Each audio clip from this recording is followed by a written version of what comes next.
What's up, guys? Mark back here with yet another video. Today we're talking about this, the Fujifilm X-T100.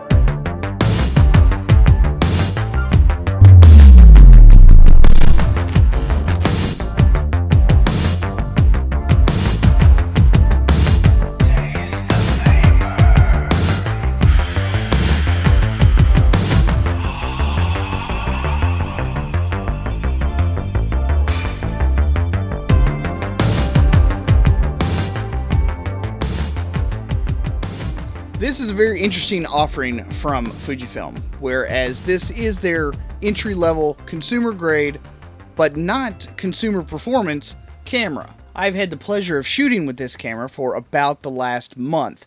This camera has output that is far beyond its price point. So with all that being said, let's jump in and talk about all the things that I both like and dislike about this camera.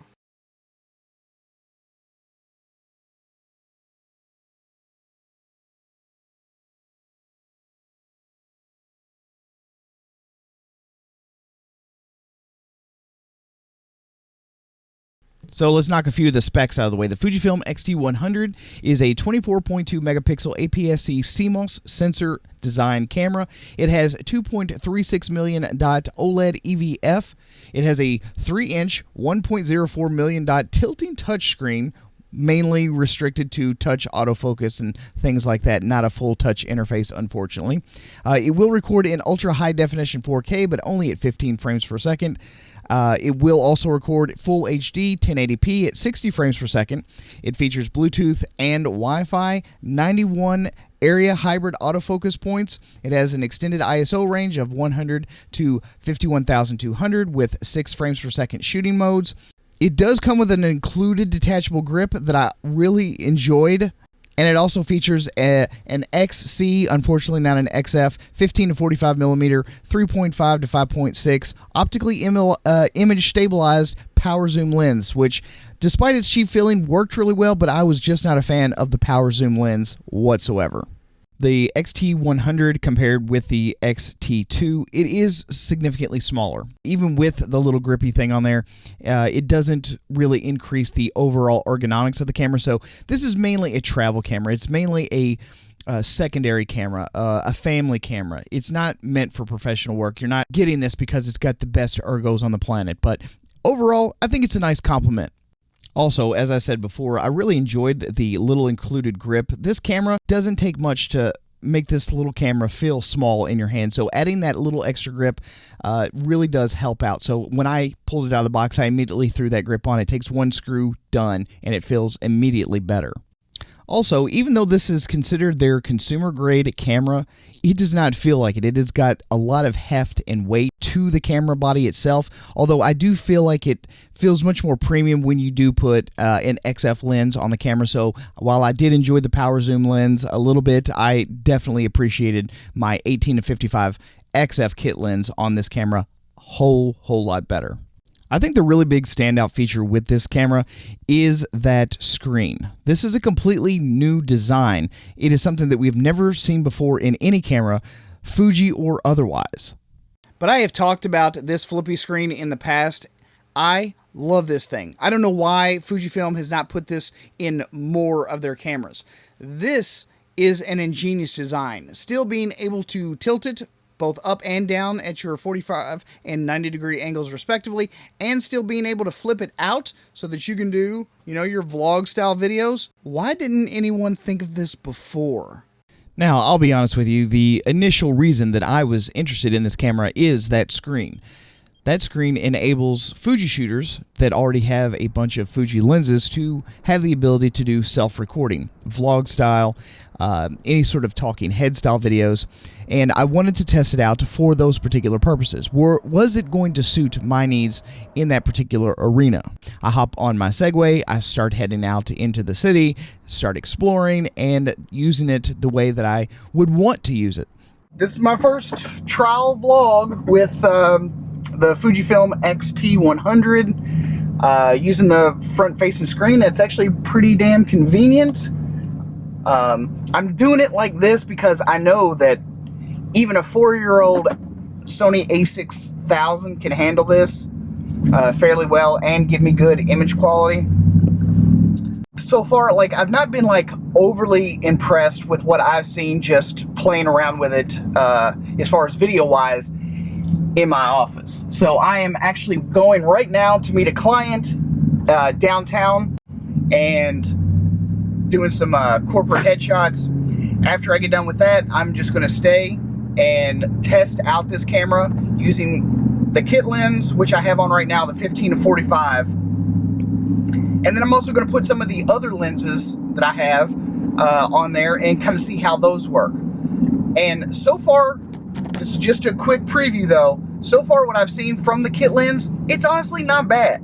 Like, it feels cheap, really cheap, because it's all plastic. But other than that, it actually produces some pretty acceptable images. And the main things that I'm going to be looking at least today, is I want to check to see what the digital image stabilization kind of does to it, and also maybe see how well, like how good the photographs really are. I mean, the sensor, as far as I know, is the same size. I think it's 24 megapixels, but they've added a bare sensor to this particular camera as opposed to the X-Trans sensor. The X-Trans sensor, I think, is awesome. But a lot of people really like the bare sensor because it kind of gives it a bit more creamy look, and it's not as detailed and subdued or whatever. But I don't know. I like the X-Trans sensor though. But we'll see how it goes.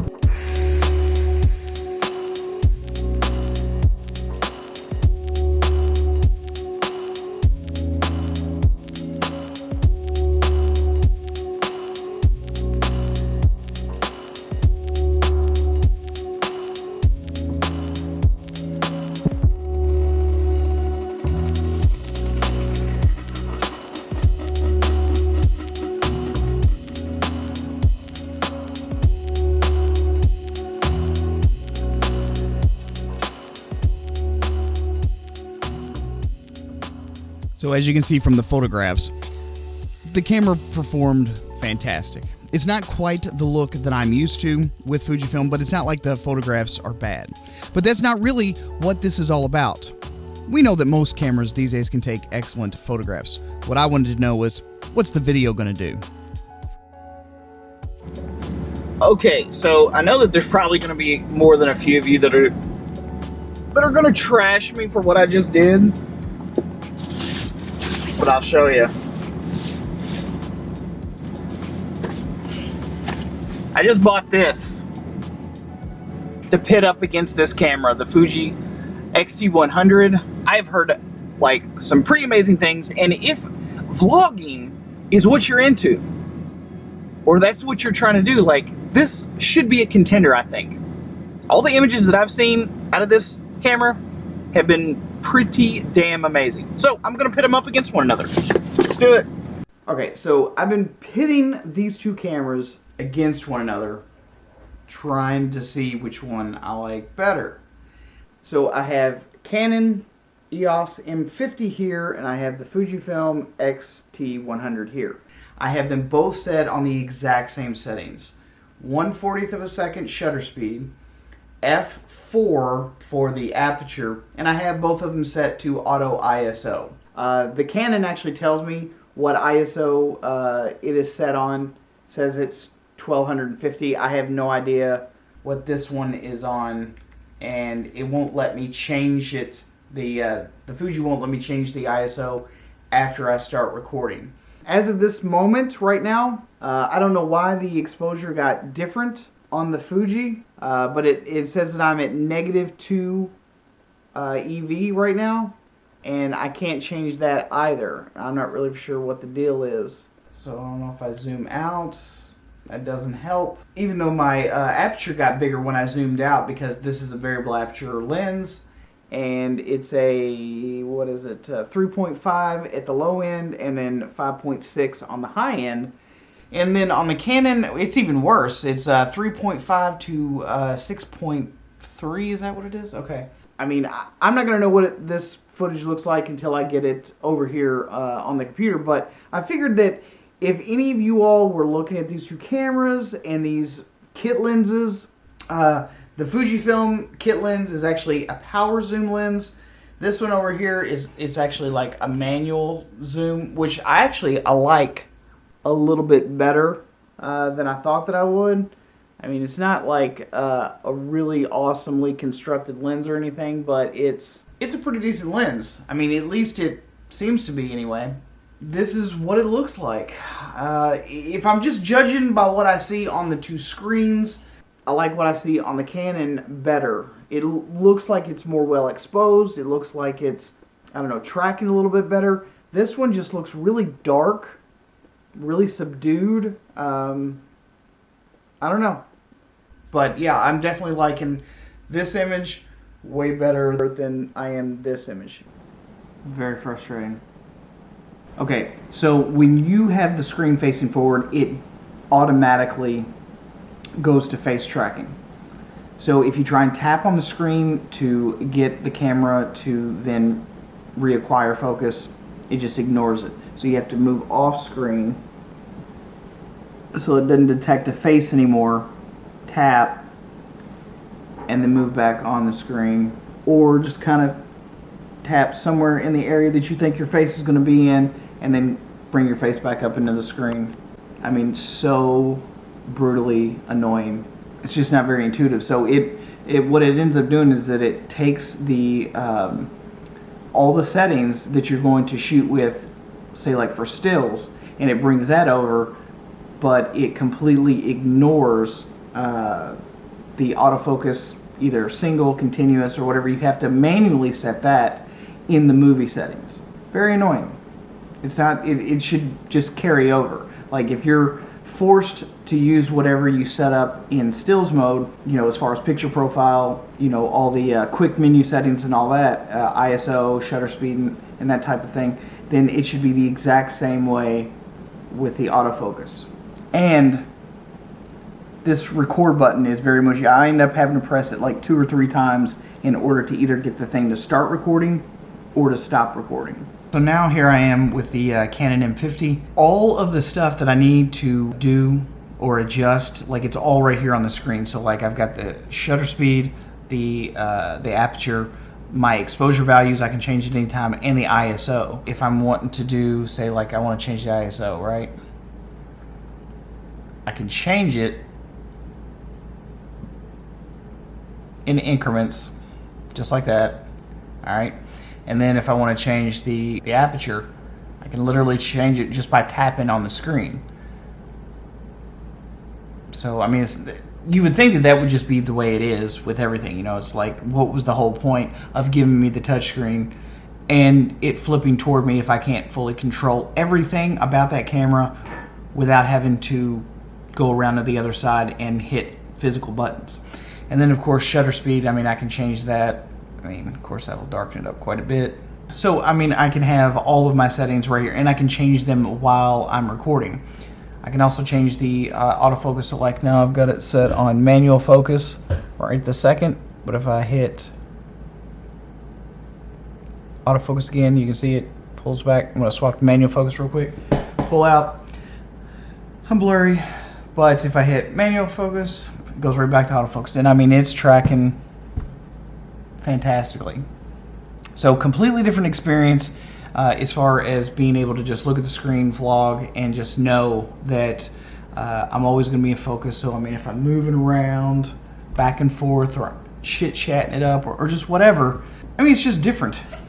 Sony's autofocus was always pretty fantastic. This is pretty fantastic, but this is basically my A6000 with a microphone in jack and with a tilty screen, and it has Canon's color science built in, so it actually makes skin tones look quite a bit better. Much different experience than with the Fuji X-T100. A very, very frustrating vlogging or selfie experience with that camera.